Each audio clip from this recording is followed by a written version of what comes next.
บ่อยสูงพี่น้องผู้เป็นแฮงวิกอเสียเขาดังเสียงคะเนาะอันหันย่ำดูในก็เป็นดีเมืองมันตะเลเนี่ยเขาในก็เป็นจุ่มสังขาเจ้าเขาอันก็สอนเฮ็ดดีดีจ้องติมันตะเลเนี่ยค่ะเนาะแล้วก็มือพองย่ำปลายตายออกมาอยู่ตั้งนอกนะคะในก็มือพองย่ำอิงสันเย่ากับกำนึงนะครับแล้วก็ติชันมาทางกำลึงนี่เขาอ่อนกันออกมาปลายดังนอกกับดึงสุดก็เฮ็ดให้ตึกตีเขาอยู่เศร้านั้นขุนปังลงนะครับมังเจ้ามังป้าก็ต้นไหลปลายออกมามังเจ้ามังป้าก็อ่อมต้นไหลออกมานะครับนะอันใดหันได้เป็นเจ้าเขาชื่ออันใดต้นใดคายปลายออกมานะครับ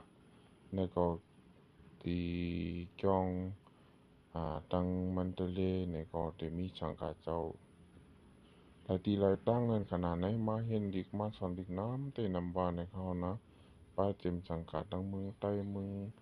แล้วกูมึงกูเจ้าคือขนนำเตนำวาค่ะนั่นก็โอ้โหตีเลยว่าอินสันปอกในแห้งได้ดูใหญ่ซุ่มนำเต้ในเขานั่นก็เป็นจีกย่องมาโจยิงใต้ติดในเขานะ แล้วก็เป็นดีชังขาเจ้าเขาวอนกันมาเห็นดีนำเต้นำวาในขาออกที่ไหนในในซ้ำเป็นดังเมืองไทยเนี่ยค่ะนะเป็นพี่น้องเฮียงกันยันเมืองพี่น้องผู้เจ้าคือเมืองมันเมือง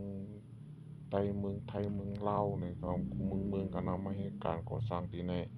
ตึกอันไหนเนี่ยก็ได้กวนปังลงมาในขาเอานะอันนี้หันย้ำเดี๋ยวในมือพองยามมันตึก ถล่มขนปังงงมานะครับอ๋อกำพองคนท่านใดถ่ายวิดีโอไว้หาเลยหันนะครับเอานะนี่ก็เป็นอันสิลายมองใจต้อมพี่น้องแห่งกันยันมือเฮากะอำว่าพี่น้องไต้พี่น้องมันกูเจ้าคือเฮาจะอยู่เศร้าโฮมกันในเมืองพี่ทองสู้เมียมาเฮานั่นขนาดไหนก็เพื่อเฮาก็เป็นคนหาเฮ็ดกินการหาเลี้ยงต้องทางตายี่ห้งผังมันเหมือนกันกูก็นะครับเลย ภายเลยลูกกับซุ่มกว่านี่ก็แสมที่จ้องเต้ๆเนี่ยครับเอานะอันนี้ก็เป็นพ้องยามตึกสูงๆกันเนาะอยู่ตั้งแถวสุขุมวิทสาสาทรจะไหนคณะเป็นตึกยาวๆสูงนำละลายเขาเนี่ย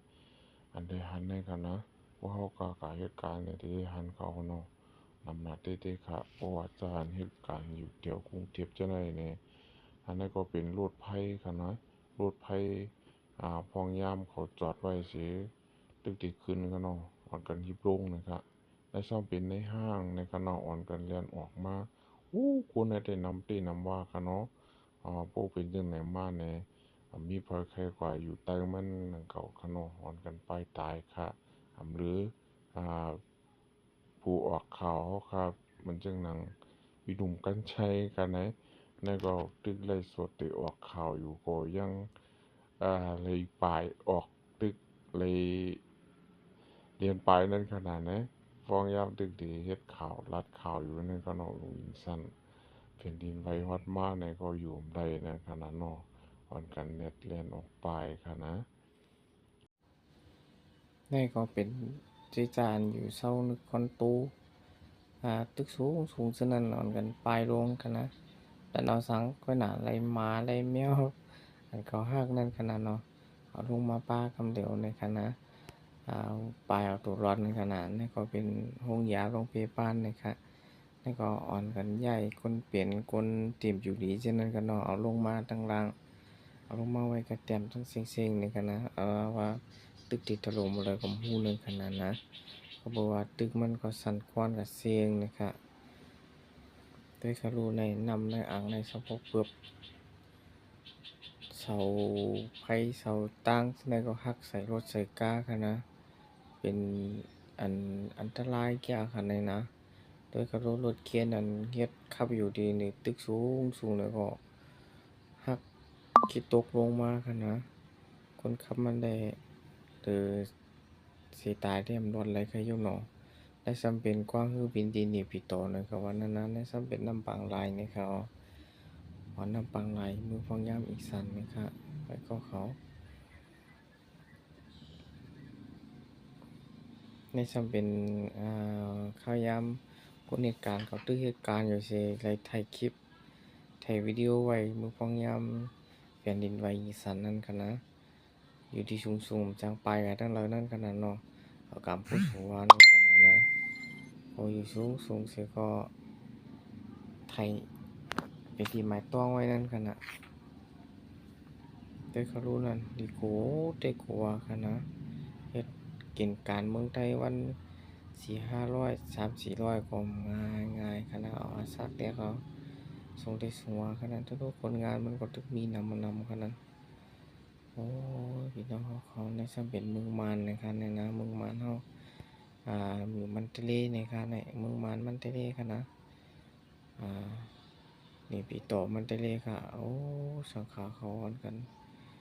โอ้ก็บอกมังเจ้ามังป้าก็มันทันไปรอดขนมโอ้นายดีรู้เตียวค่ะนะแต่รู้เตือนยาแขนขาดกว่าซ้ำตึกป้าเล็กป้าน้อยอยู่ค่ะเนาะโอ้ง่ายค่ะเนาะพี่สภาวะแน่ลูกเผยลานเผยก็เด็มไม่ใจทุนเดียวค่ะเนาะต้องเมืองมานก็